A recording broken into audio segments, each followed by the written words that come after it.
Here are all camera settings available on POCO X7 Pro. So let's head to the camera.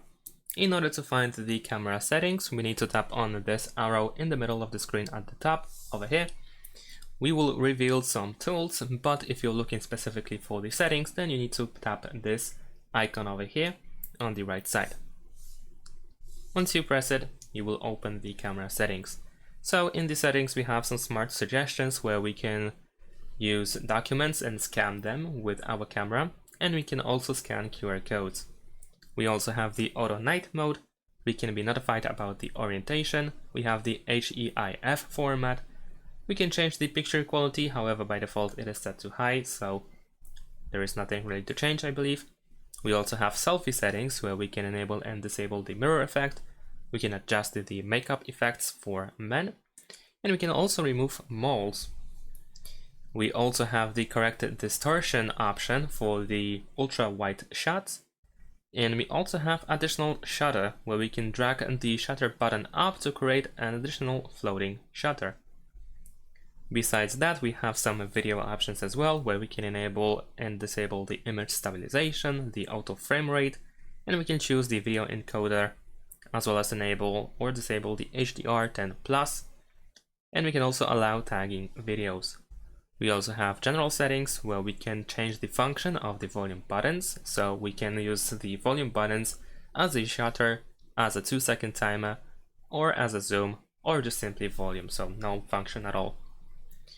Then we also have the shoot with screen off, so we can turn off screen after 3 minutes of inactivity to save power while recording regular or time-lapse videos, which is quite useful, especially for the time-lapse videos. And we can also go to the preserve settings in order to decide what should be still on or what should be preserved during or after previous sessions when you go back to the next session. We also have customize where we can switch the features. So here we can decide what should be on the list of buttons over here. Then we also have camera modes where we can use the traditional More tab, or we can use a More panel where we can swipe it up from the bottom in order to reveal every camera mode. And we can also choose a different sound of the shutter button. So as you make the photo, or take the photo actually, you can choose a different sound effect.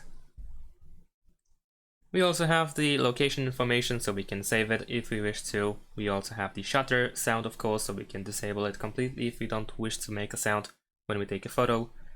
We also have the pocket mode, which allows you to lock touch gestures when the phone is placed in a pocket, anti-bending, and we can also check updates and restore default camera settings. Now, besides that, of course, we have some settings in the camera.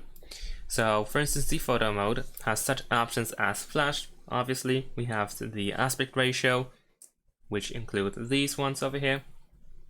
We can enable and disable grid lines, the AI features that try to fix our photos if they are not perfect.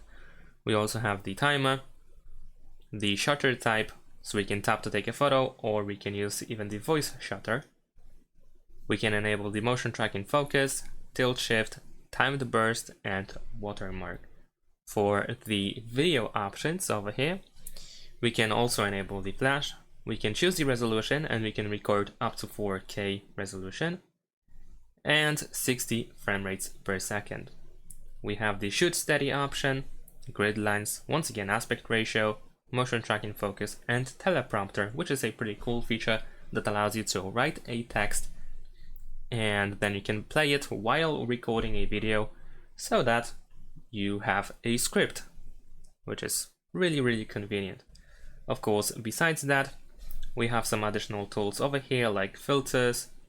We have the beautify option, Eevee, and the bokeh. In the photo mode, these exist as well, some mostly at least. Of course, we also have the pro mode as well.